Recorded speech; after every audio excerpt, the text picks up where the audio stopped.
Hey, before I kick off the podcast, I just want to shout out Next Door Clothing. Next Door, a clothing brand based out of Bondi in Sydney. They're making really nice jeans and shirts and hats. So go and check out their full range at nextdoorsydney.com. They're also artists, so you can go and check out a range of art. They put on rad parties, and I love what they're doing. So nextdoorsydney.com for the full range. I'm having a good time. You are? Yeah. I can tell. And we are rolling too. Terrible Happy Talks. Terrible Happy Talks. Terrible Happy Talks. Terrible Happy Talks. Rolling. Today's guest is Stephanie Smith. Stephanie is a wife, mother of 5 children, and a real estate developer from California who has a passion for the environment and human rights. Through her real estate business, Industrial Partners Group, Stephanie manages acquisitions, operations, and finances. She prioritizes projects that focus on green building practices and the use of solar and water reclamation systems. Stephanie is an advocate for cannabis regulation and has worked tirelessly to make her firm one of the largest cannabis landlords in California. She openly describes herself as a cannabis activist who is politically active in challenging government legislation and protecting civil rights at the highest level. Despite advocating for a variety of social justice issues, some mainstream media outlets have described her as a cannabis queen pin, a title she feels is better used to describe her ability to run a successful business, raise a family, and organise epic children's birthday parties, not necessarily just cannabis. After doing some research on Stephanie, it became obvious very quickly that this is someone who is passionate about health and wellness. She's passionate about the environment and supporting human rights at the core of her motivation. Simply put, I believe that she is someone who is actively fighting for the future of our children, our earth, and democracy. Today, Stephanie is with me to share her journey, her experiences, challenges, and hopes for the future. Stephanie Smith, welcome. Oh, thank you. This is really such a pleasure. Thank you. I'm so grateful that you've donated your time, because after arriving here this morning and seeing you with your beautiful children, twins included, I know that as a parent myself, time can be precious. So thank you for giving your time. Oh, thanks. As you know, when you have a parent with young kids, oftentimes time is precious, and also breaks from them are extra precious too. So Yeah, taking a break in the middle of the day, it feels like a nice luxury. Yeah, it is. Like, I'm really, like I said, as a parent of 2 kids, it's so important because I feel it improves the quality of my time with them later on, because if I don't give myself those little breaks, I just feel myself getting grumpy. Yeah, parent burnout's real. It is. Yeah. How else do you manage parent burnout? I have a lot of help, and I think it's a combination of meditation. You take those moments when you're in the bathroom or no one's crying, and you kind of try and center yourself and remember that these days are precious and these moments are going to fly by, and enjoy the little things and don't sweat the little things. Yeah. It's both. Enjoy them and laugh at them, but don't sweat them, because there's big issues on the horizon, and take it day by day. It is. I know, like, sometimes, like, I scroll back through the photos in my phone. Looks like someone else's life sometimes. I'm like, who are those happy people? Yeah. I only remember, like, someone pooped on the floor and someone threw up, and I had to wash that car seat for the 100th time. But in the photos, I'm like, oh man, we are having a blast. Having a blast. And then I also just can't believe how quick they grow. Like, I was looking at photos of my son from literally a month ago, and I'm like, oh my God, he looks so different in a month. Yeah. And then it reminds me, like what you just said, it's like every moment is precious with them. But when you're in it and you're tired and you're lacking sleep, oh, that's the worst. you forget. It's really bad. Yeah, I had all 4 in my bed last night. I had 4 in my bed, 1 and not in my bed. And you're trying, when you're waking up and someone's kicking you, you think, this is so cute. Why don't I feel it's very cute? Why am I just murderously angry? I should be enjoying this, because it's not forever. Yeah, the sleep thing is really, I think, been hard for me. My wife manages it so good, and she's still breastfeeding. Oh my! I don't know how she does it, and she believes it's to do with some hormones and chemicals that is released when you're breastfeeding that she manages. So I wish I had those hormones. We should bottle that. I like how you said, and like for me, going to the bathroom now is like this, like those little moments of like, I got 5 minutes to myself in here. It's like my higher power in here. So funny. But listen, like, I'm just like so stoked to be here with you at your house here in Bali in Canggu, and we've been trying to catch up for some time. So you've just returned back from Bali. So what have you been up to in the last sort of month or two? Yeah, we took 2.5 months, went back to LA, just really reconnected with family, friends, neighbors, schools, play dates. Parks and sidewalks are just such a luxury when you go back. You're like, oh man, I can push a stroller and not get run over. And you go to a park and there's play equipment and no random dogs. And all that just feels joyful and easy. And there's goldfish crackers. You can buy them everywhere. And Excuse me? We miss goldfish crackers. My what kids are they? just I don't know what they are. What? Maybe we don't have them in Australia. Man. What are they? Like They're crackers shaped like goldfish. Shaped like a goldfish? Yeah, made out of cheese. How have I never seen salt. these things? I don't know, but I imported, I think, back 100 pounds of goldfish crackers. So when we came back, we had 7 plane tickets and 350 kilos of luggage. What? And yes, the majority of that was snacks. That you can't get here. You can't get them here. And even if you can, they sell them in 3-ounce portions. And when you have 5 hungry snackers, you need like quantity. And they're little. It's a little piece of home you're bringing with you. Oh yeah. Anything you can do to keep the ball rolling and make it easy. Yeah. I mean, do you feel that's really important to bring a little bit of home with you wherever you go? It's not the home I think that I'm bringing. It's less stress that I'm bringing. Whatever I can do to minimize this aggravation that they got to eat some garam masala soaked peanut instead of eating a goldfish cracker. Okay. That for me makes my life so much easier. Yeah. Okay. It makes things, ease of negotiating and stuff like that. Yeah. And like these little guys, they've got to adapt to so much every day. They don't know what's happening every day. Every day unfolds and there's some kind of surprise ceremony or what have you.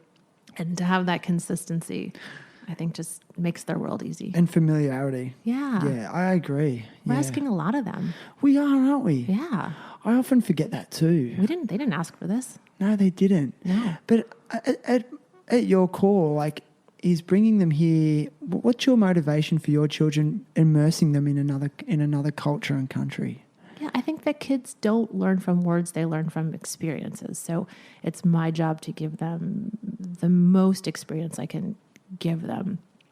And, the wider the lens, the deeper the field. And so if you can just give them an expansive perspective, they're able to look deeper into themselves and also out into the world.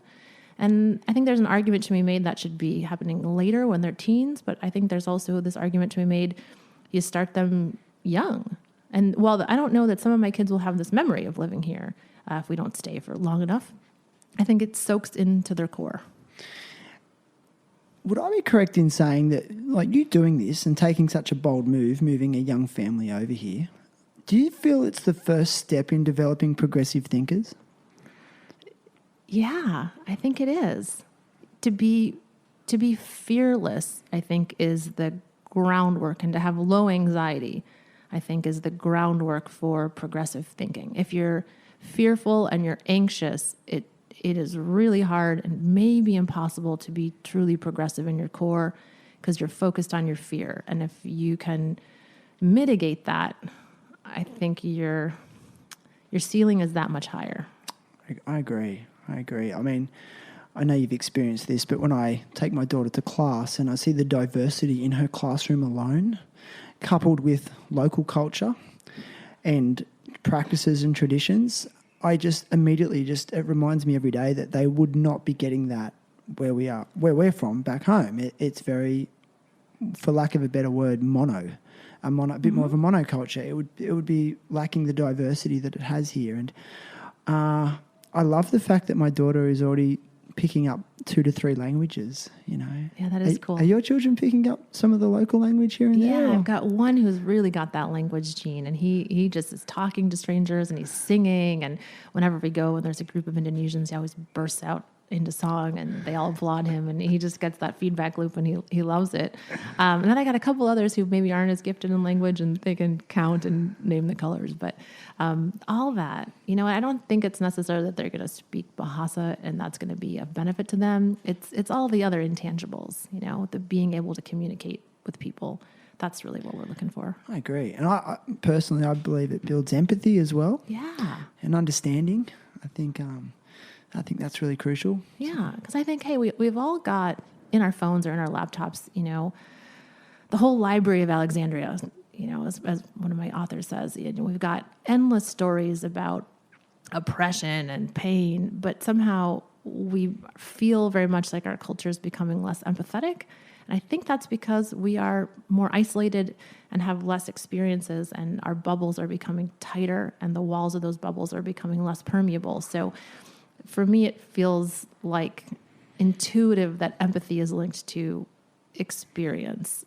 And how can I not want to foster them to be the most empathetic, least anxious, ready to roll people I can? Because I don't know what the future is going to bring. What kind of skills do they really need? And what kind of learning do they really need? Beats me. But I got to believe that empathy and ability to connect and relate.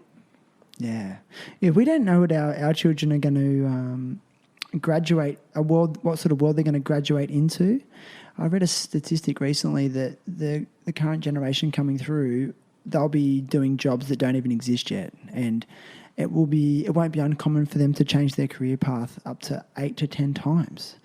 Whereas I know my parents' generation, it's like you had the one job for 30 years, whether you liked it or hated it, you did it. But it's slowly, like, it's such a dynamic world we live in, and the nature of what work is changing so rapidly. Yeah, maybe universal basic income and robots make all of us we just focus on playing and recreation. I'm not a big believer that work has a moral component to it, and I'm okay with that maybe my kids don't work at all. Maybe their work is play. I believe that work can be something else. Work can be learning to really chill or really create something that, yeah, I know for myself, I grew up with that puritanical idea that I gotta be working.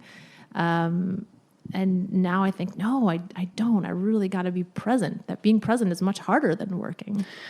I agree. And sometimes I find, like, when I'm busy, it actually it gives me an excuse to not be creative.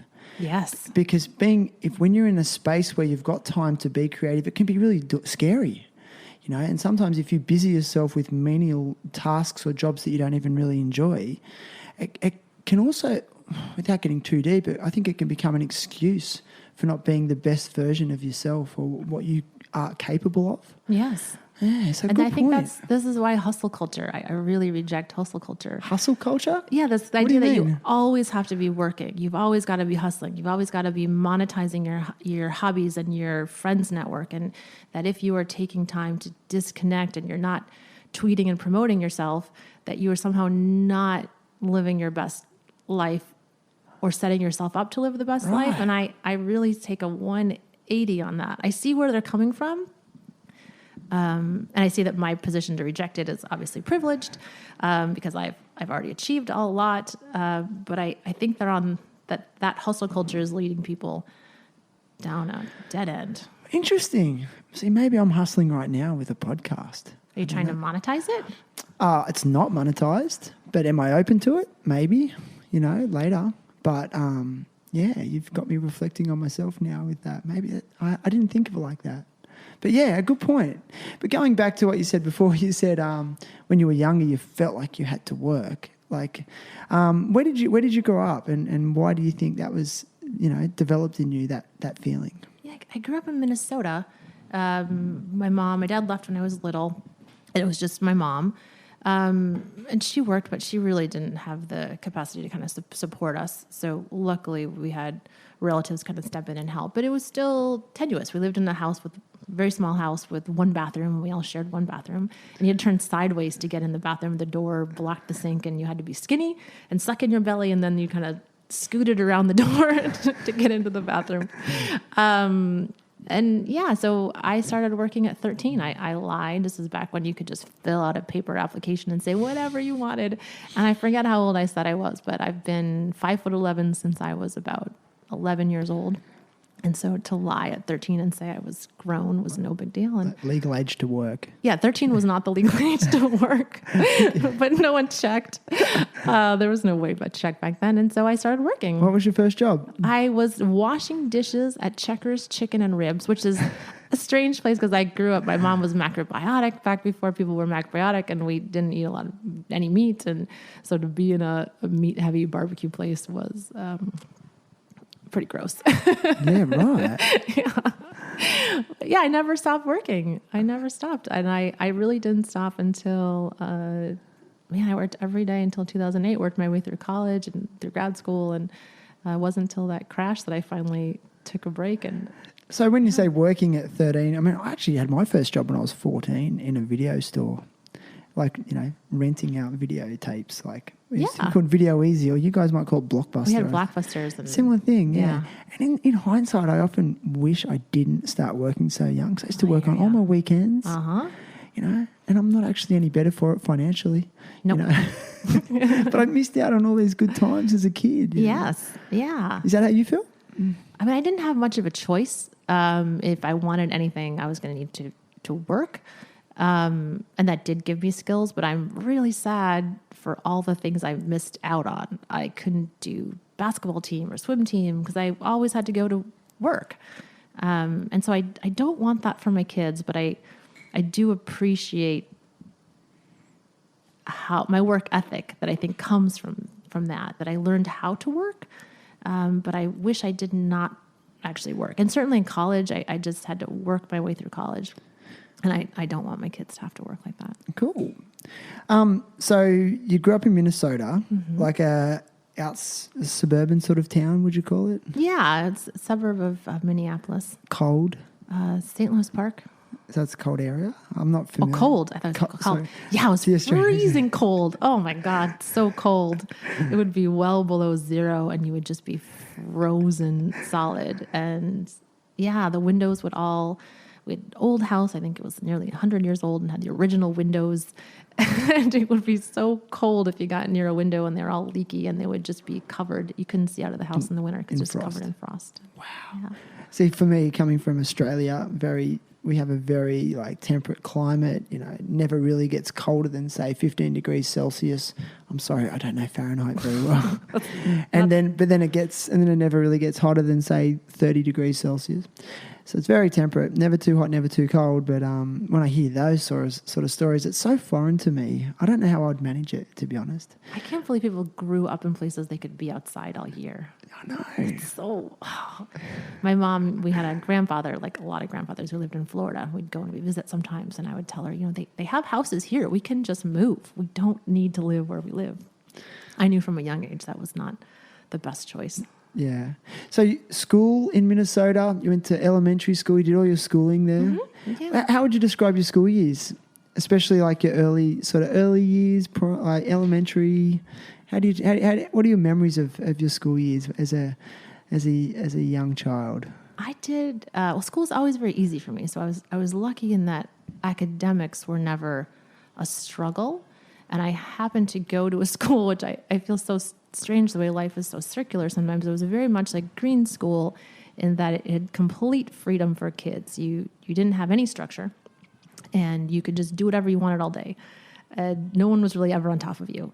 And so I think for some kids who had a wide variety of interests, that was great. And for me, I missed out on certain key skills like fractions. I don't think I learned until almost high school. I finally figured it out, but until you're forced to sit down and do it. But I think I spent years, and that's no lie, years in the library loft reading National Geographic magazines. Wow, they were just okay with it. Cool. Did it give you the time and space to discover your own personal interests and who you were as a person then? I think it did, yeah. And I may not have been able to. Yeah, I wish someone had helped me articulate that. I think coming from a family where they had labels, I don't think that was labeled and kind of a derogatory, you're not focused enough on school. But I think you could just have flipped that around and said, wow, look at the interest you have in reading in the outside world. And I think I should have been articulated differently to me. It wasn't until later I realized, oh man, that's actually really cool. That wasn't a bad thing. That was kind of a cool thing. Yeah, it is. Yeah. It sounds cool. No, now I'm like, man, go for it, kids. Here's some magazines. Why National Geographic? I think that's what they had. Just because They had the full from 1970s on collection. You like to read. I did. I love to read. And you liked, I think National Geographic, like it's like it's real stories. It's real stuff. Mm-hmm. It's non-fiction. Yeah. You enjoy that? Yeah. Places other than where I was living that was like a frozen tundra. Yeah. You know, the animals. And, yeah, it was cool stuff. Cool.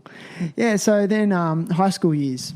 So you said you would, academics sort of came easy to you. Would you say you were someone that got good grades? Not until later. I think I had some just emotional issues, kind of high school depression. So I bounced around a couple high schools, got totally kicked out of 2 high schools. Really? I did, yeah. Do you mind if I ask why? Drinking was not, yeah. And I wasn't even a drinker. I've never actually been a drinker, but I think the behaviors that came along with partiers of not showing up and kind of going AWOL, that was sort of my thing. But the drinking, I never actually consumed that much alcohol. Like experimental sort of stuff, really? Yeah, experimental stuff. And I couldn't, I think there are kids who can experiment and keep their act together and still show up on time and fake it. And I was not one. So I a little bit fell apart. But luckily, I think when we talk a lot in my house about superpowers, what are your superpowers? And I think that's to help my kids articulate the things they're good at and to go in that direction. But for me, I think one of my superpowers is standardized tests. You cannot make a standardized test I'm not good at. Really? Yeah. Just pick it up. There's something about a standardized test. I can just tell you what the answer is, even if I'm not super educated on that topic. And I think it's a very narrow skill set. I don't know where it comes from. I didn't deserve it or earn it. And it's not reflective of a greater intelligence. It is a very narrow skill. And do you have a really good memory? I don't. Interesting. It's not about memory. I don't know what it is, but it's always been something I've been very good at. Is it working under pressure? I'm not time. Yeah, I'm not freaked out by pressure and time, so You're not. Yeah, that way I'm good. And I think it's also kind of deduction. I'm good at deduction. So eliminating and then problem solving to the right answer, even if you don't know it. Yeah. And so that has been my superpower a few times in life that has gotten me out of a situation that maybe I should have shown up every day and been more consistent. And somehow I'm able to then in the end show up and kill the test. Nice. And so that's kind of how I got a free ride at college. And that directly led you to the college of your choice? Maybe not of my choice, but it led me to the college that was college. much better than anyone else. The grades of everyone else who went to this college were much better, and mine were much, much worse, but my SATs were my ticket in. Gifted and talented then. Yeah, it's a very specific superpower. And that's how also grad school, grad school, I also maybe didn't have the experience or a lot of the skills that the other kids had, but I had that GMAT score, and there I was. Wow. So do you mind telling us which college you went to? Was it Yeah, so I near went where you were? Yeah, I went to Boston College, which is a funny choice, and I'm always tempted to lie and say I went to Boston University. I don't. I went to Boston College. Okay. But what'd you study there? I did business. Okay. I wanted to be an artist, but I grew up in this family where art was not a real occupation, and so I chose one that felt real. Like a lot of people who didn't grow up with resources that you needed a job, and business seemed like a job. Yeah. Art is your passion? I can't say that anymore. I think I've moved on from it, but to go back in time, I would love to have a second me in the multiverse and give her a little bit of resources and encouragement and see what happens. Did you continue with it through your university years though? While you were studying, were you still doing art? Yeah. While you were studying business? Yeah. I paint on the side, and I've always been drawing, sketching. Not so much lately.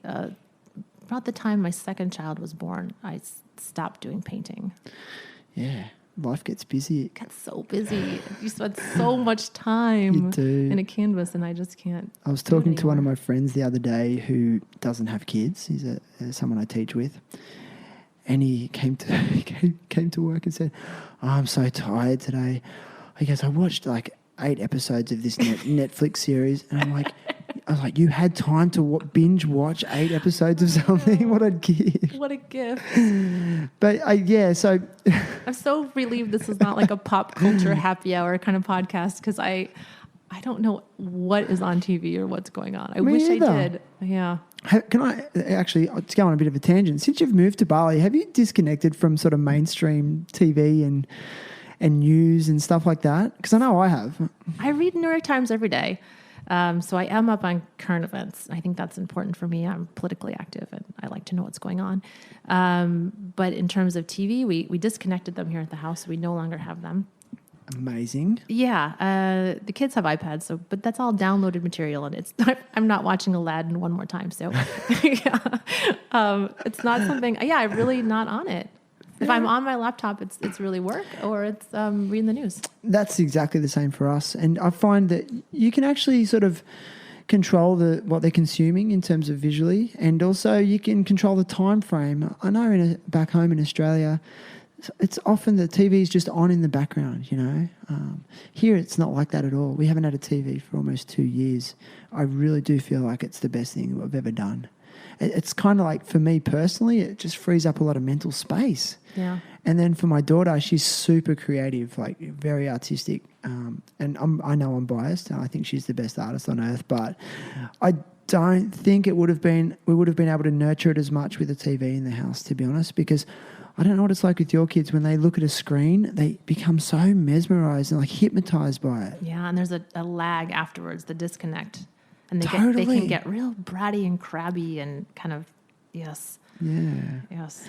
So like you went to college and you studied business. Mm-hmm. Was it like an MBA type thing? Like, is that the degree or the diploma you got from that? Or? Yeah, from Boston College. I ended up with a bachelor's, and then later on I went to UCLA for a master's in business. Oh, right. Yeah, so I guess some people do roll them in all together, but I think more typically in the U.S. people separate those two. I get a bit confused. The systems are a bit different in Australia, but totally I get it. Yeah. Wow. Okay. And so during that time, you were still like, I want to go back to the art a little bit, because like, what do you feel like when you have time to paint and do that? Is it painting mainly? I do mainly paint. Yeah. What does it do for you? Like, how does it make you feel, and why do you enjoy it? It is a very zen experience where you're really in the moment with the colors, and watching that brush hit the canvas and make a mark is satisfying. Even if I don't like the overall composition, there's something tactile about painting that is satisfying to me. And here's what I'm leading to, right? Mm-hmm. Do you feel that creativity that you innately enjoy has served you well as a business person? Oh, sure. Yeah. In what way? I think being comfortable not doing things the way other people do them, and not seeing that the standard way of doing something is more meritorious than any other way I might think of. And I think that is a form of that is kind of creativity, where you're not wed to tradition, and you are willing to take your idea, evaluate it, and move forward without evaluating it in comparison to the way others are doing it. That's the core of what I do. Looking at a building or a project and seeing something that others wouldn't have done. And you couple that with, I am born with an incredibly rock bottom low anxiety, which has served me very, very well.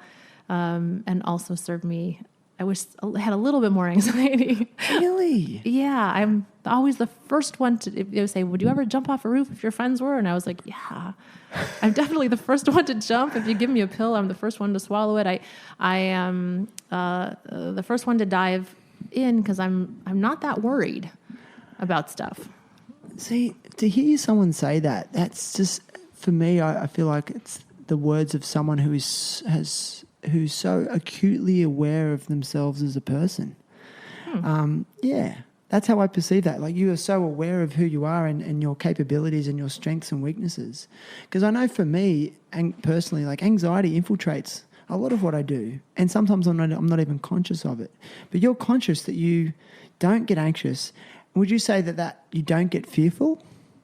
No, I'm not fearful. And so I try to set up triggers that remind myself, hey, this is one of those times you should make choices as if you are more anxious.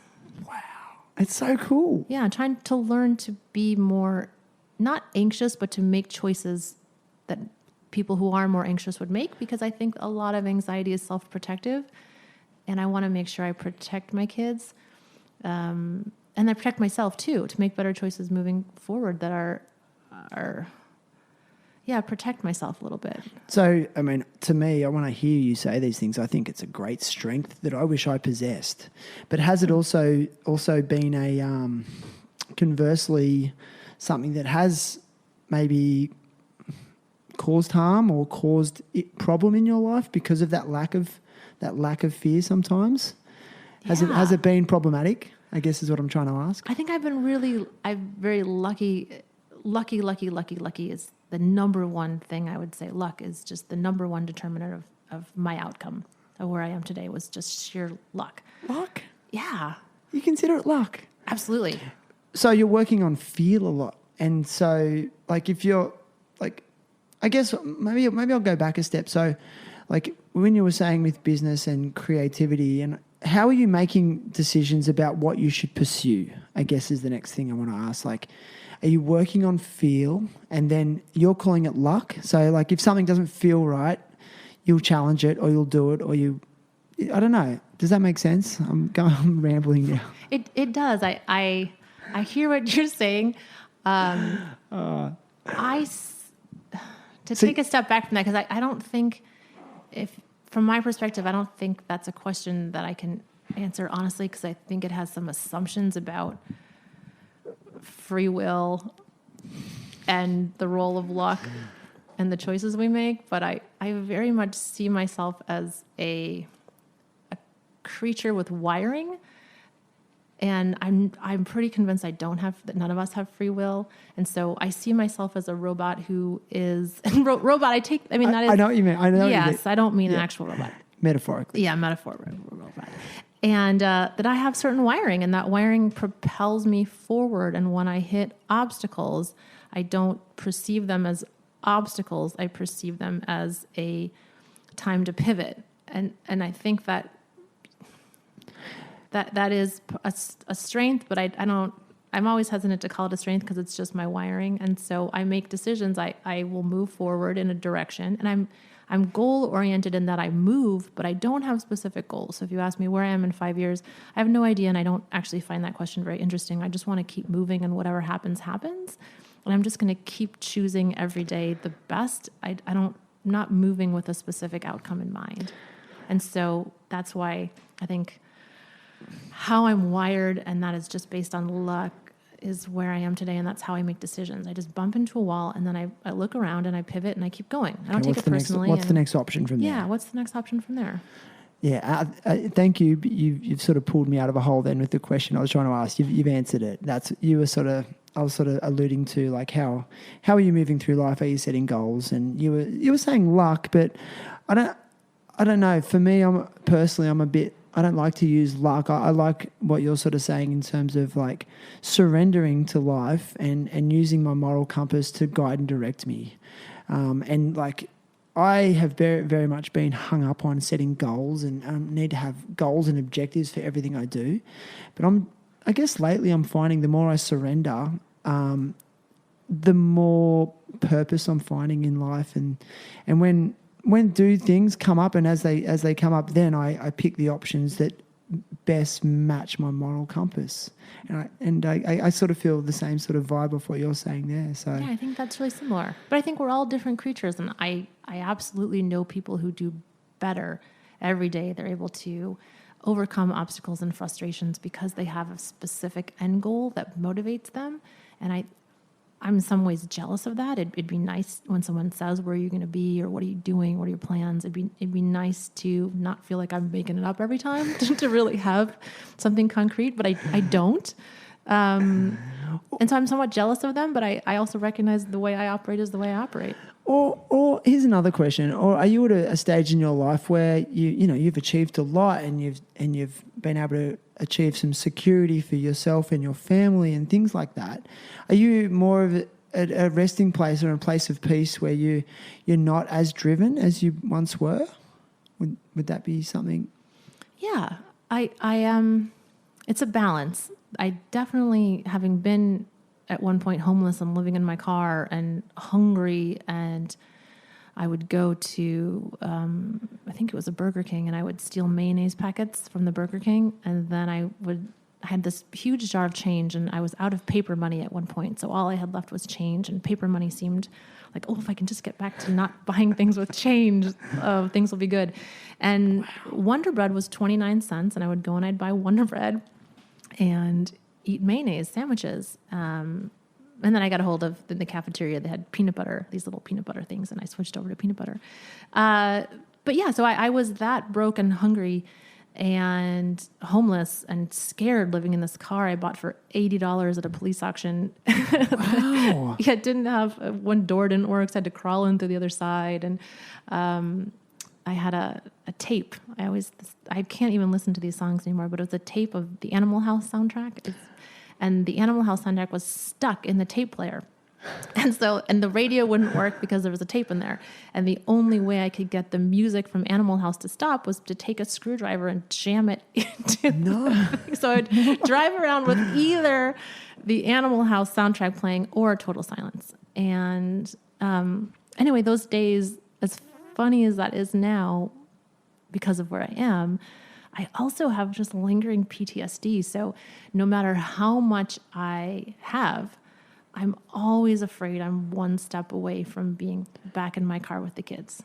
It does not feel secure. None of this feels secure. But at the same point, I'm a rational being, and I realize that I am several steps away. So it's that balancing act. Like, can we just chill with all that and not worry about it? But in the back of my head, and when I close my eyes and when I dream, I'm always homeless. Wow. That's really powerful, what you've just said. I identify with it. Yeah. And for me, that fear has driven me, actually, in some areas of my life. If you don't mind me asking, how did you get into a situation where you were living out of your car? Yeah, I had, in Boston, my lease ended, and I was going to school, and I was working really hard. And it was hard to save enough money working full-time and also going to school. And it would be... you'd work and you'd save up money, and then school books would come, and that was like $800, and just constantly being wiped out. So I didn't have enough money in the bank, and then trying to make that choice to move to a different college where I didn't have to work so hard to just pay the bills. And I had also had a health issue, and I didn't have insurance, and so I'd gotten really sick and couldn't work, and really nearly died from not having health care. Which is why I'm a big believer now. Please vote for Bernie. Yeah. We need medical for all. There's way too many stories like mine, And that's another thing, luck. How I survived that. I got lucky that my body rallied, but it could not have rallied, and I could have just been wiped out and never been okay again. And where are we going with this? This is going down a very depressing path, but I don't think so, personally. I don't think it sounds depressing. I think it sounds just really inspiring. Sorry, I just thought I'd add that. Thanks. I don't remember where it was going now, but I asked you about how you were living in your car, and you had had to pay for rent, and you were having trouble with that. Yeah. So then I eventually landed up back in Minnesota. After driving around the country, so I drove side to side. I drove all side to side looking for a new college and a new place to live, and got a job bartending and lived in my car for a while until I had enough money to get an apartment and got back on my feet. Wow. That's okay. So then you graduated, you went to university, you paid your way, and your beautiful children are waving at the window. It's so cute. They're having the best time. They're being really patient too. They do a good job. They do a really good job. Yeah. I got good kids. You do. And so you paid your way through university, which is really cool. And then what was your transition after university? Did you immediately want to create your own business, or did you work for someone else? Or Yeah, so I did in college. I did have my own business. I would bartend, but then also I got a job at a country club where they would have a lot of functions and a lot of silent auctions. And I realized that even though I was just the bartender there, I could go to the silent auctions and I could fill out the forms and I could buy this stuff.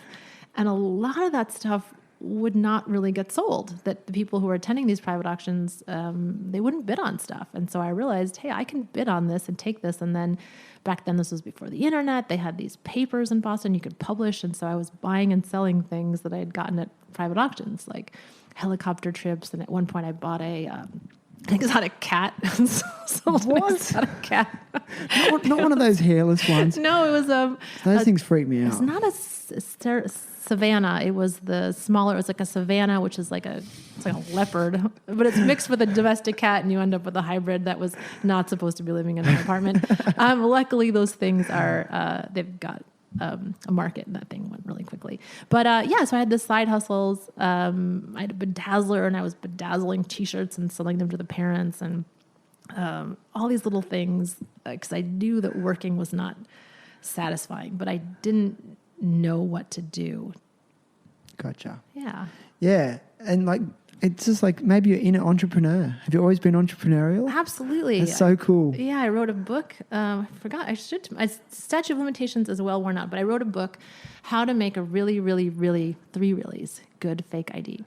And, and then I published it, and I made about $50,000, and that back then was a lot of money. And that really helped me kind of get out of debt and get back on my feet and have some sense of security so that I could do things like buying and selling animals. You need some money in the bank to begin taking risks, and not all the risks are going to pay off. You're going to be stuck with some inventory, and you're going to have problems that you didn't encounter that are going to zap your bank account. So that kind of let me play a little bit. And thank God I never got arrested.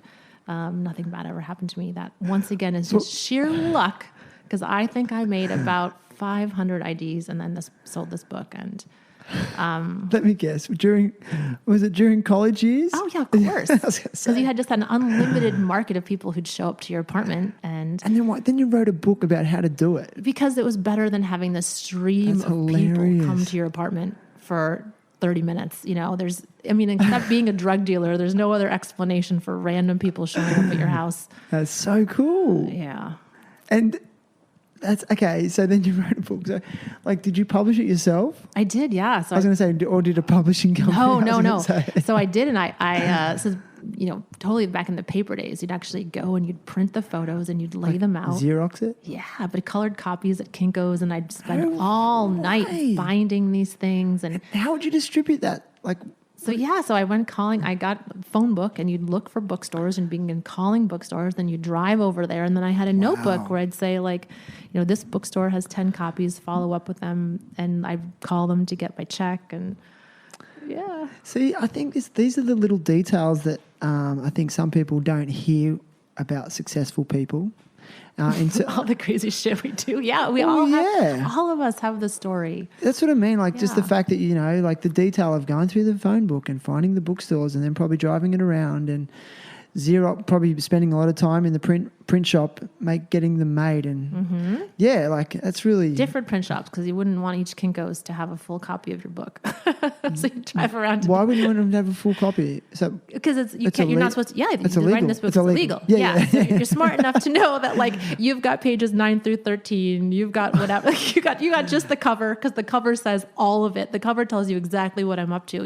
That's hilarious. Yeah. Again, a detail that I would have never thought of, that you'd have to consider. a entrepreneurial, low anxiety person in a nutshell. That's hilarious. It's so cool.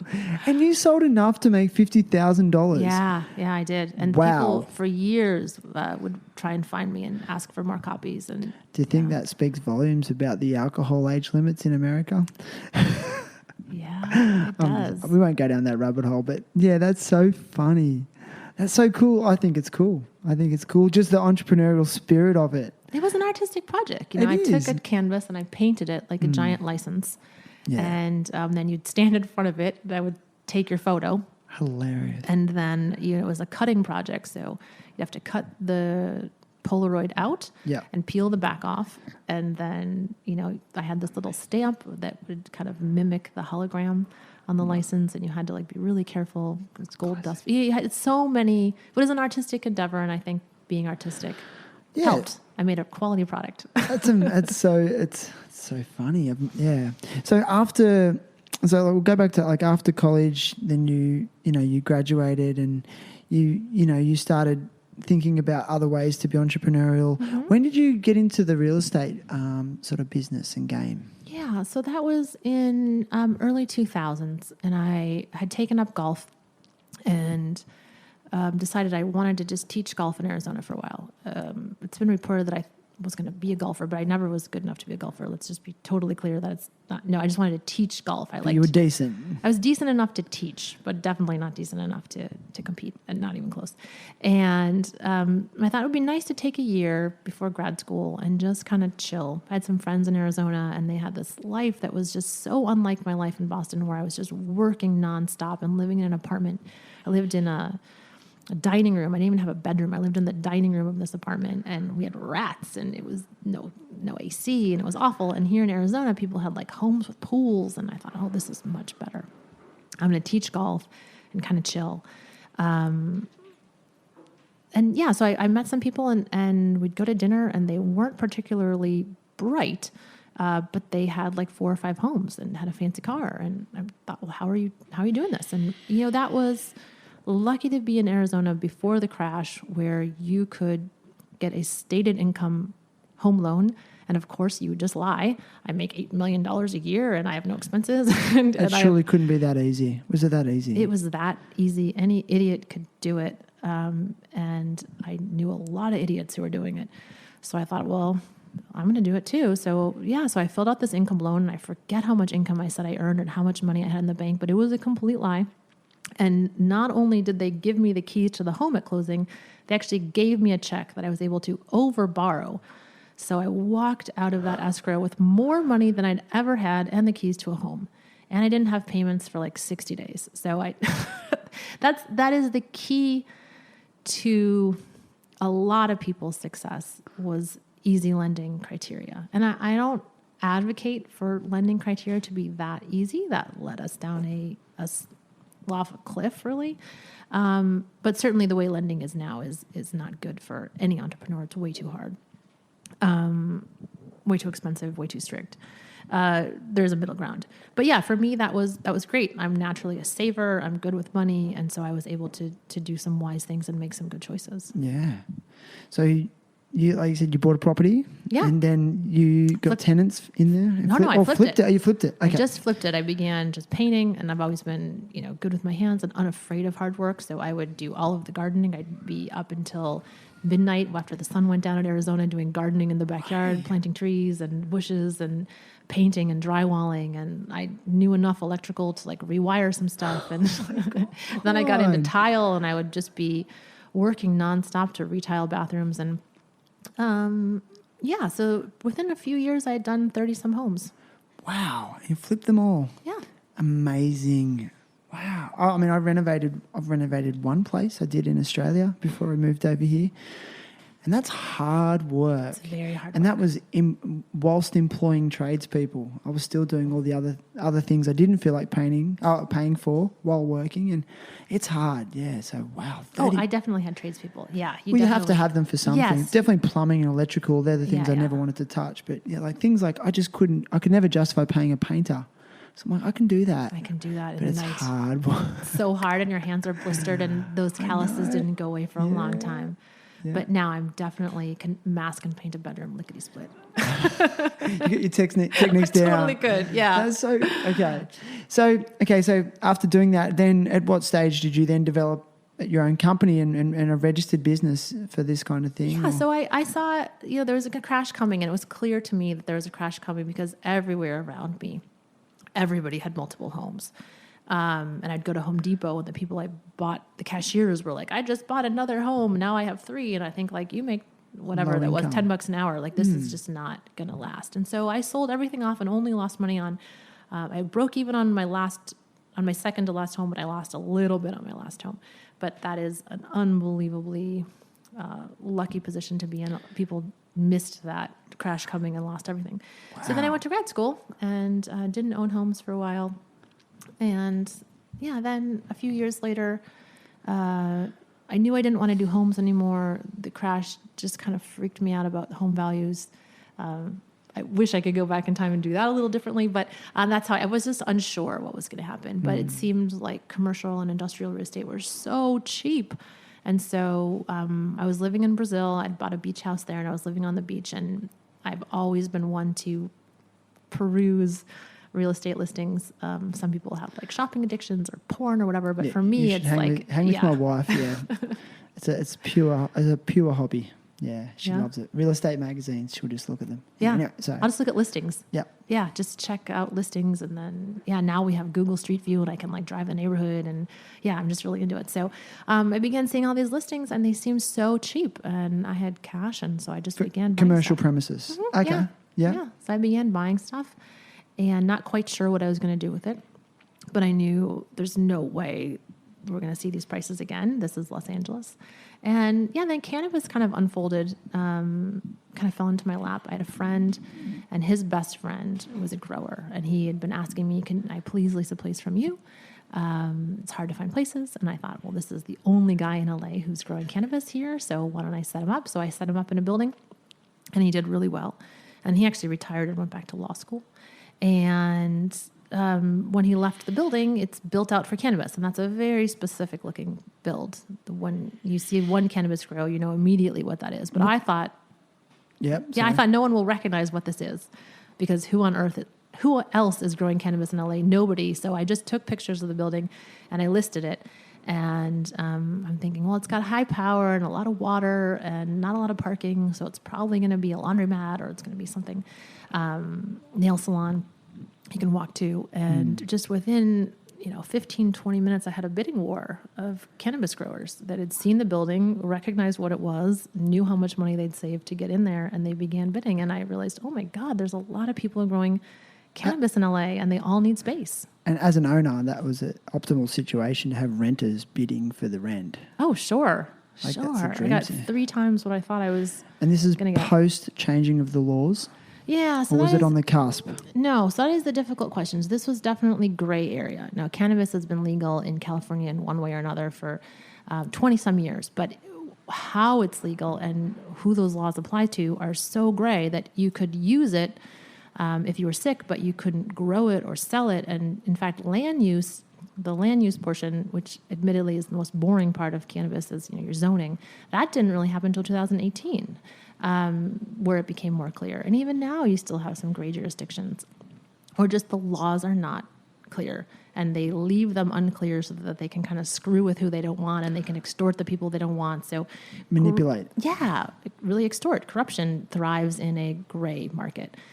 When you have clear laws and when people have vested rights, they're not going to slip a politician an envelope full of cash. They don't need to. They have the right to get a license and the right to get a certificate of occupancy or whatever. But when those aren't so clear, when they're murky, that's when you got problems.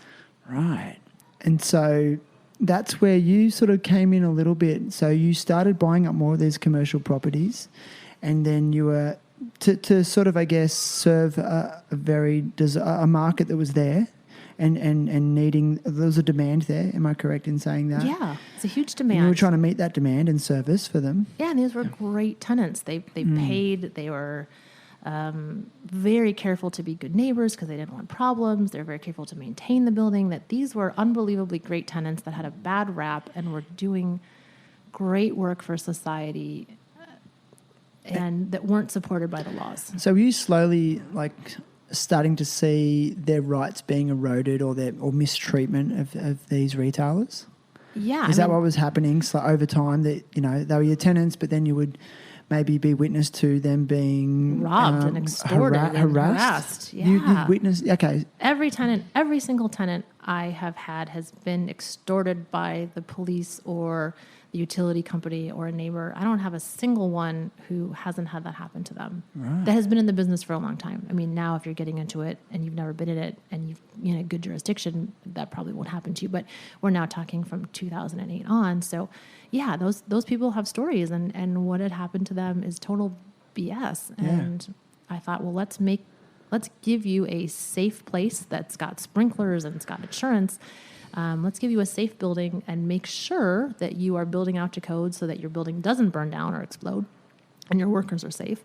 And I'm going to hold you to those standards, and I'm going to help you figure that out, because if you in the past ran an unlicensed grow, it's not like you could have an inspection and ask an architect for advice. You had to really kind of figure that out yourself, and that's a hard thing to figure out if you don't know how to do it. So I provided that to them and never had a problem. And so effectively you were trying to pave the way for, I guess, more regulated and safe environments for these growers. Heck yeah. They all wanted regulations, all of them. They all wanted rights and regulations and to know what the rules are. Yeah, to feel safe. Of course. In what was like a new market and a new industry, really. Yeah.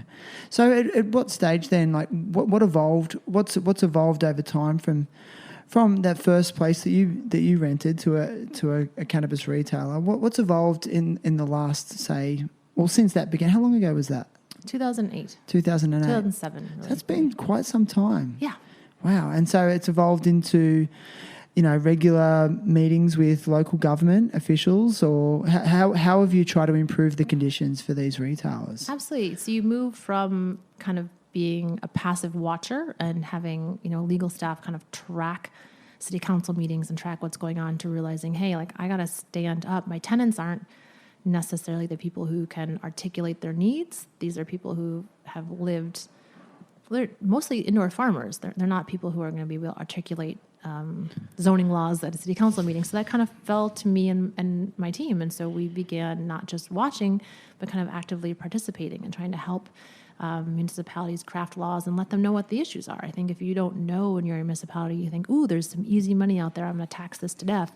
And you don't really realize the ramifications of that. So there was a lot of education about the moving pieces and the moving parts, and if you do this, what's going to happen here, and explaining all that. Has there been open-mindedness from local councils and governments? Man, it just depends on, are you a red area or a blue area, and who are your citizens, and who's on your city council or who's your mayor. Yeah. That I think the sad thing is that when you start really encountering a lot of city governments, you realize, oh man, more people need to vote and more people need to run for office. That's the biggest thing to come out of it all for you. Oh, it's just heartbreaking. Yeah. That people who have a desire for power but don't have any desire to use it for the benefit of the good are the most likely to endure the political process and be elected. And so you have a gene pool of narcissists and a lack of empathy and compassion. Right, because that was actually leading into my next question. What do you think are the optimal characteristics for a good political leader? God, it's so tough. That's a big question, I know. So tough. I don't have them. I don't necessarily think that an economic model of growth is best for communities. I think there's other ways and other metrics to serve citizens than economic growth. But I'm split on that, because I think how you run a city and how you get elected are two totally different people. So how do you find a person who has both skills? That the juggernaut of getting elected, this gauntlet you need to run where everyone's stabbing you and tearing you down and saying lies about you, is just not what a decent person wants to put themselves and their family through. And if you are not motivated by power and unaffected by a bashing, you'll do great. But what happens when you actually get that power? You're not going to do great. Yeah. I don't know how to fix that. That is a structural problem. Yeah. And one of the questions I have for you is, throughout the course of your life so far, who would you regard as some of your biggest mentors? That is such a tough question. I am not a believer in heroes, and I know mentor and hero are two different things, but I tend to take inspiration and follow people in a very limited fashion. So I am not someone to say, this is my guru, this is my hero, this is my everything. I'm not wired that way. And I think beneath the surface of most people is pretty much everybody maybe are some dysfunctions and some ugliness. And it doesn't take away from the goodness that they do. And that's setting aside issues like people like Harvey Weinstein or whatever. Like those are monsters. But good people who do good things don't necessarily deserve to be gurus and heroes. And so I kind of pick and choose the qualities of people that I admire more than I choose the person. Like throughout your life, like some of your bigger influences. I mean, for me, my mother's a huge influence. I know that's a really obvious one, but the way she approaches life, as I get older, I'm actually diverting back to more her philosophies than I ever have. That is so cool. Yeah, I actually feel like I need my mum more now in my 40s than I did in my younger years. There you Wow. go. Does I talk she know about this a lot. I think she does. We have some good conversations, you know. Yeah, but like, it's like, who, like, can you relate to what I'm saying for someone for you like that in your life? Like, who would you regard as, like, did you have a teacher maybe that really stood out for you in your life at school, a university professor? Yeah, I've had some people who've stood up and recognized and helped me articulate the things I'm good at, and who showed me, hey, there's this thing called this guy, Mike, this guy I knew in Arizona who kind of showed me the ropes on how to buy a home, and he kind of showed me how to fill out this application. And he was a total cowboy yahoo, but he was kind of fearless and willing to help me. And I think those moments, this other guy who taught me how to drive, you know, I didn't have the money for driver's ed, and he kind of showed me how to drive a car. So I could list a bunch of these things. I remember a woman I worked for, and she gave me clothing advice, like, hey, you really can't wear that skirt anymore. So there are little things that, and she meant it in a great way. She did not mean that in a putting me down way, but hey, like, this is, no one's ever told you this before. And I think that takes courage. They cared enough to have that courageous conversation with you. Absolutely. So kindness is a big one for you. Yeah. Yeah. And have the courage to help somebody. Yeah. Small and big. I don't think it necessarily needs to be a mentoring relationship where you have an ongoing as much as it means in that moment. Let me give you some feedback. Do you mentor young entrepreneurs? I do. Do you? Yeah, I do. Like budding real estate realtors? I do, yeah. Do you, and I also, within your company? Yes. Cool. So we have interns who come in from colleges, and also occasionally people will reach out who've been formerly homeless and kind of want to have that experience and talk. This is a very small community of people who have been through that kind of trauma and come out on the other side in a different world. One of the conversations that's being had in America is this idea of inherited wealth. And when you land in a place of privilege, like where I live in California, and you look around, those norms in that society are by and large the product of inherited wealth, that not many people in my entire zip code have ever been poor. They've always had some form of wealth. And those sort of, that determines your perspective in the world, right? And if you find yourself from one world to the next, the way I have, I think finding a kindred spirit can be, make you feel less insane. Like husband? Yeah. Yeah. Absolutely. That's really cool. Yeah. He grew up also, his dad was a plumber and his mom a high school graduate, and So it's really, like, you may have heard this before. I just, listening to your story, I just feel like I'm speaking to someone who's very much self-made. And I'm not, I don't want to put down people that, like you were talking about, inherited wealth. I mean, there's nothing, I don't see anything wrong with that at all either. We all need some help. We definitely, I mean, same with me. I've had plenty of help over the years, you know, and I just really hope people continue to perpetuate that help, you know, of their family and others wherever they can. Like, they're kind of the messages I want to get out, is like this idea of being of service to those in need. I think it's so powerful. Recognize that privilege. recognize the privilege, and there's nothing to be ashamed of there either on both sides. You know? So it's really cool. So listen, it's been epic. Like I just looked at the time before. It's been 1 hour and 5 minutes already. Really? Yeah. How are you feeling? By. You okay? Flies by. How are you feeling? Yeah, I no longer hear the sound of my own voice. It goes nice. away. Yes. It goes away. Like the sound of the scooters, it just eventually your brain tunes it out. It disappears, doesn't it? Yeah. It's where I live, the villa I live. There's a river that runs down the back, and when I first moved in there's this sound of beautiful running river, and we hear it day and night, and I don't even hear it anymore. But it's I just thought I'd share that with you. It's really nice. Yeah, but the flip side of that is I think it's great to go through the world with a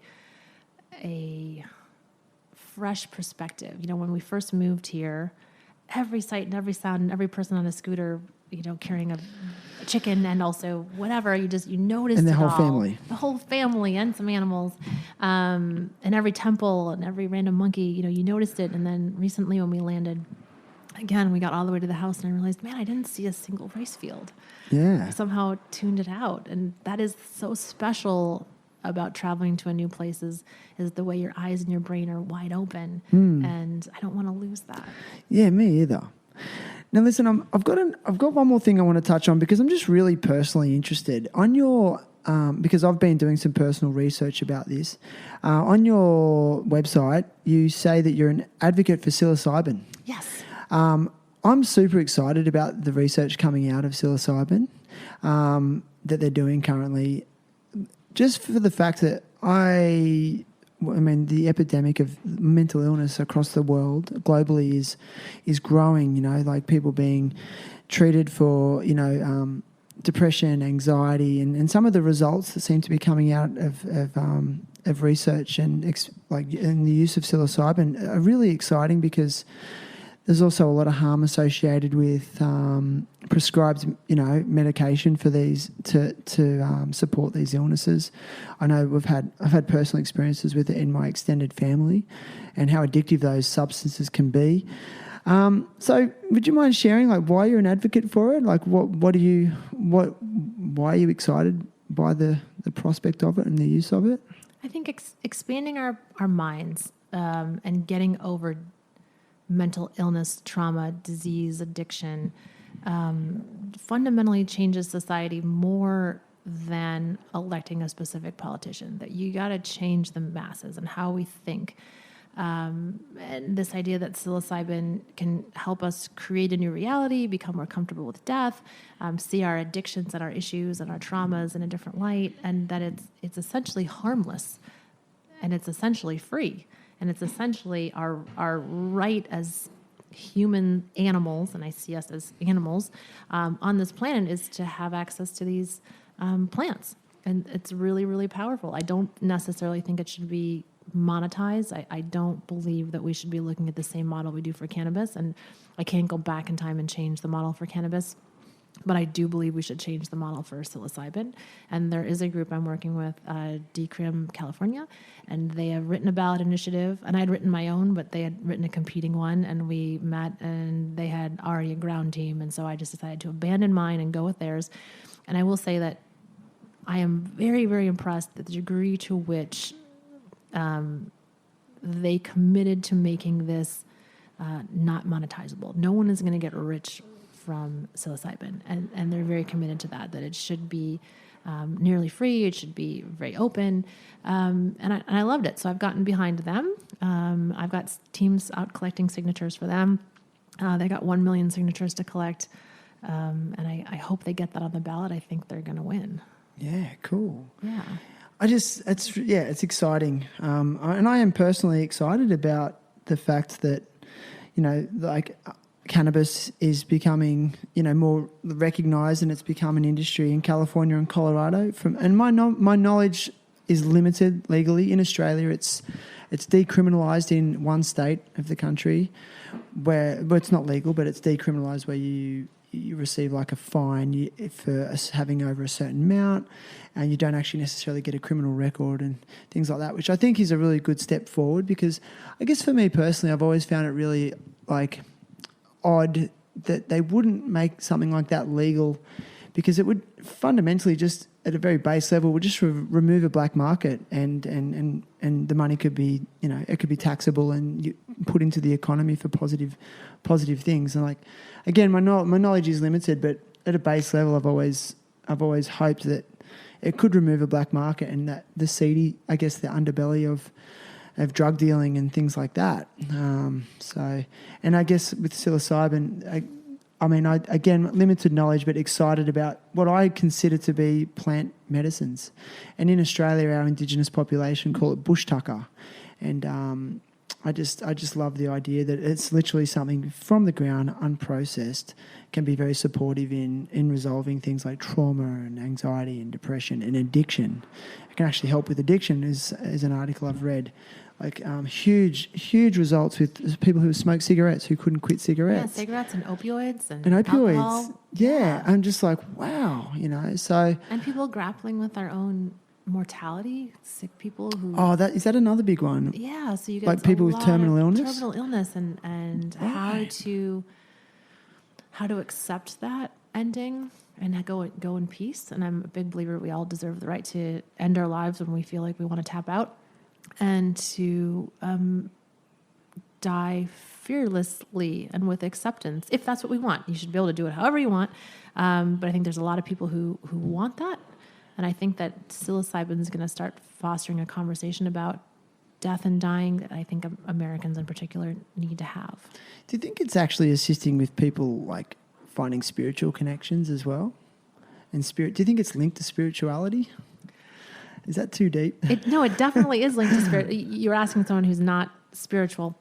I'm really comfortable with the term spirituality because it has a meaning for me, but I don't think it applies to for other people. I think for me, it's the feeling of empathy and connection, but I take away the mystical aspect of it. But yeah, I do. I think it connects people to one another. It connects people to nature, to how small, infinitesimally small we are, and that we are, I use the word worthless, but I don't mean we're worthless as humans and that we're not worthy of love or whatever. I mean that we're worthless in the scope of the universe. And that for me doesn't feel scary. It feels so liberating. We are just a meaningless speck of dust and our lives mean nothing. And isn't that awesome? So are you saying we're not the center of the universe? Are you serious? It feels great. I love that feeling. It's so liberating. It does. Even just as you were describing, I just felt really relaxed. Like, I don't really need to worry that much. No. Everything's going to be all right. Yeah. I recently did in LA a series of ketamine. Have you ever done the ketamine infusions? No. Not a lot of people have.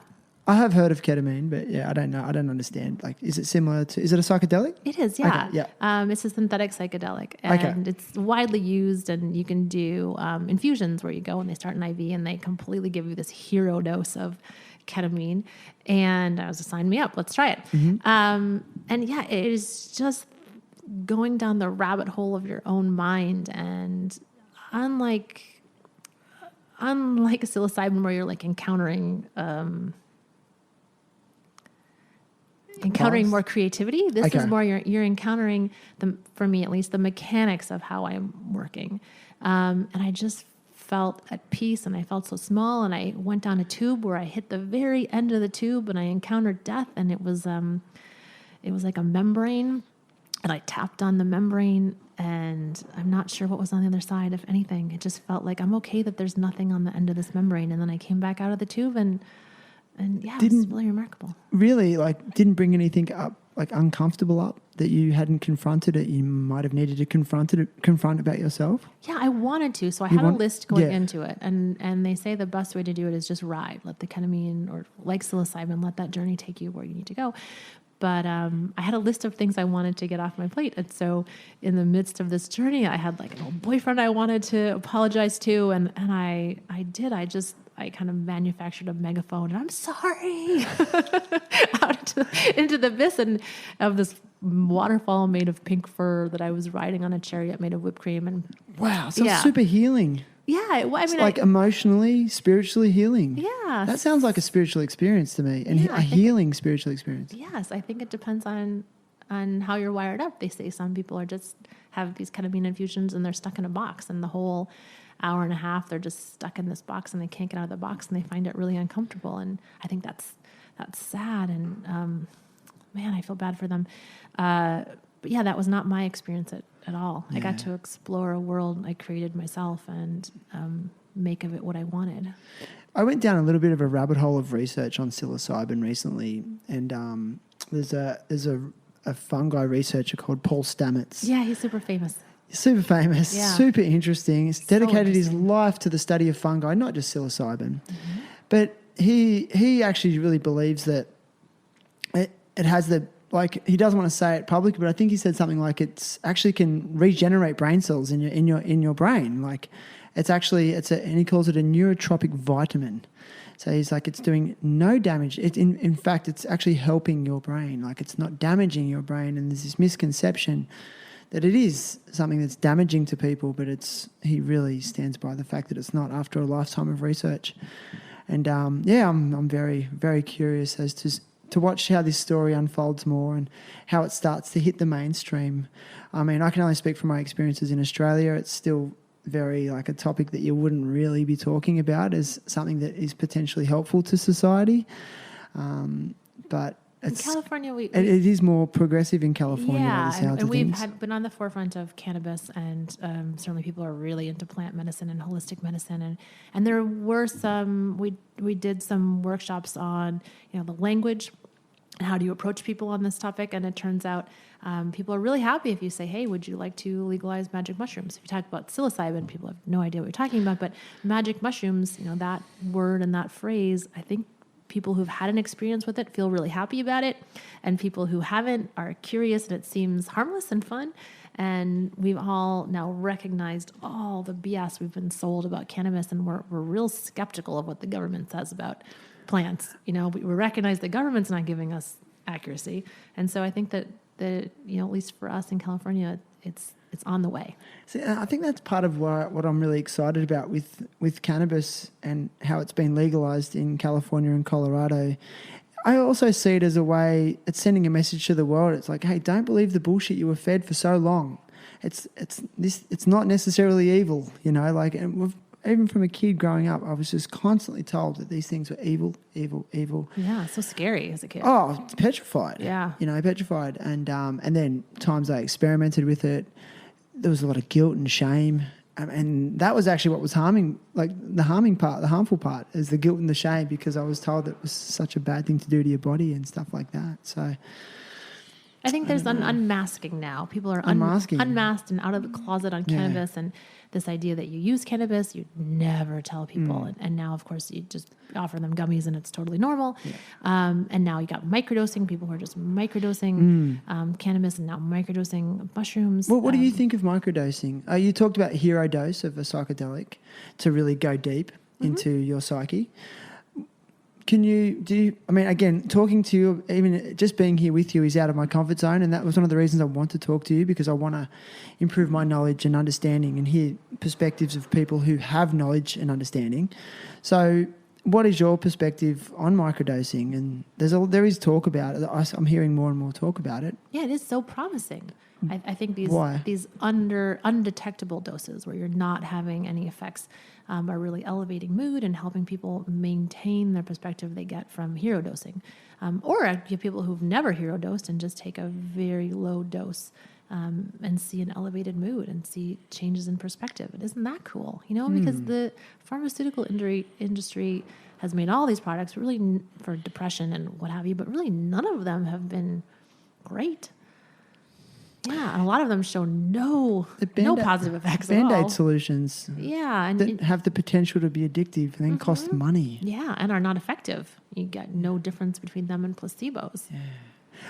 One thing I read was that, we have these behaviour patterns that we develop over the course of our life, and we develop them out of fear and out of safety and, like fight or flight responses to the world. And, PTSD is linked to that. And we develop these behaviour patterns and these ways of reacting to the world. Mm-hmm. So would you say that, like, the use of psychedelics can actually assist with changing those behavioural patterns? Would that be accurate? Yeah, I think you're rewiring. You're rewiring mean, I think of us and our brains more like robots, same as kind of Westworld, that you have a program. And I think your neurons and your channels in your brain, they all work on what's the easiest way to understand something. And if the easiest way to understand this is through fear or through shame, or you kind of make shortcuts in your thinking and you make assumptions about people or assumptions about yourself, and if you can rewire that and have that fresh perspective where you get rid of the baggage and you really see a situation for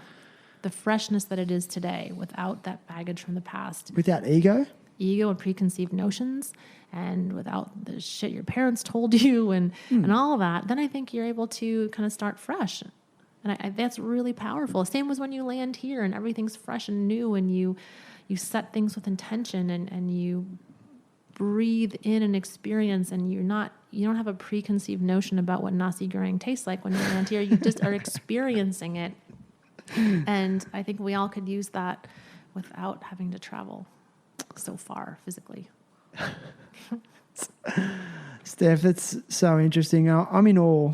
I really am. And like I said, I often when I do these podcasts, I'm deliberately trying to speak to people that are into things that I'm not familiar with, because the podcast is actually a real personal journey for me as well. And I just want to thank you for helping me on my journey of I guess, in a lot of ways, self-discovery and also just learning and knowledge.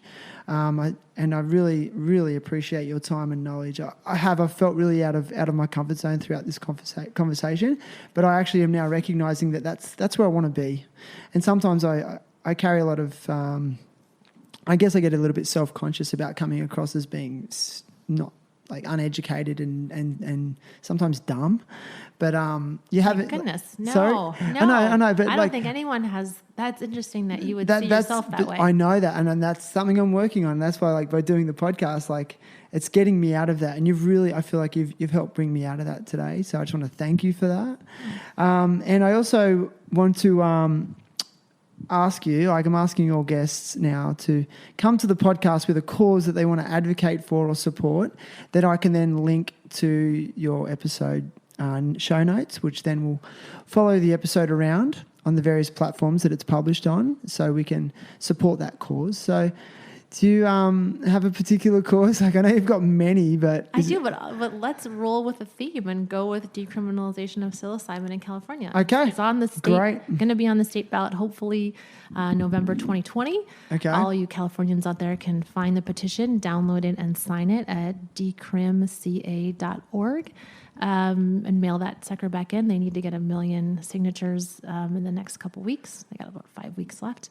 And let's change minds as we also change regimes.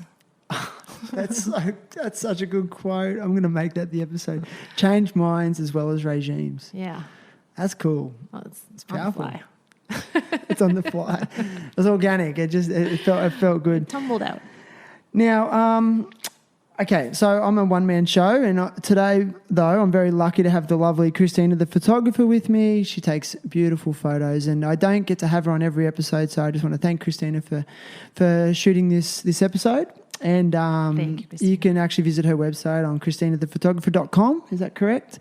And I'm fully self-funded, self-supported, and one of my goals, I have a few goals for the podcast about more in terms of improving quality, is that I like to give every guest a gift. But, I'm small, and I want to graduate into giving guests T-shirts or coffee mugs maybe, who knows, like just as a gratitude. But at the moment I have just stickers, and they're only for alumni, that people that have been on the show. So I'm going to give you, just hang on a sec. Just get into my bag of goodies. That is really so thoughtful. I think the gift is sharing of all these people's stories. It's humble.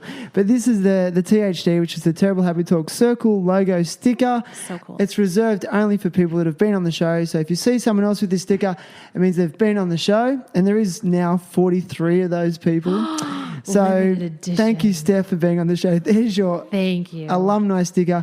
Stick it wisely. You can stick it on you. There's got to be some intention sticking this somewhere. I'd love that if you did, but if you stick it on your kids, maybe their reusable water bottle, I don't care. But it's just a small gratitude and for your time and wisdom. You know, it's so great. I was saying to my wife this morning, I was like, I would never get to speak to someone like you back home. Like, it's from a different world to me, and I just find it so intriguing and progressive and exciting. So I just hope that you keep spreading the visions and the ideas that you have for a better world, I guess. Yeah, and thank you very much. I so look forward to someone turning the tables on you and giving you the podcast treatment. Maybe one day. I don't know. I don't know if I'm there yet to talk about myself too deeply. I like to put it on other people. That's interesting that you want to be more of the narrator than the subject. Maybe. I mean, I really do think it takes a lot of courage to sit and talk about your story. You know, you do it so seamlessly, and I know you don't have anxiety or fear, but I think it's brave, and I respect that. So. I think you have to be real aware that the stories you tell yourself shape who you are. And in sitting down for a long form interview, you want to make sure that you are telling a story that's not just accurate, but that you're not affecting who you are. You're not casting yourself as a villain or a hero, because we're all neither. Here's a question for you. Do you find having a microphone during this conversation has changed the way you would converse normally? I definitely, in the back of my head, I'm like, oh, please don't seem spacey or dumb. So I'm not. It's not the microphone. It's more the knowledge this is recorded for posterity. Yeah, and I think for me, I just find it makes you accountable. Like, yes, it does, and I like that. I think, yeah, I do. I take a little bit more of a second to think about what I'm going to say. Whereas if I can be full of shit all the time, and I can bullshit in certain ways, but I know that when I'm on record, it's like, okay, how full of shit am I going to be today? Forever. Yeah, I actually do like it. I didn't think I would, but you're right. I find it energizing, and also my thoughts seem more clear than I had expected them to be. That's cool. Thank you. I think it's a great way to end. Thanks. Thank you so much. Thank you. Have I forgotten anything? No, I haven't. Yeah. All right. We did it. We did it. High five. Boom. Woo! All right. Ew.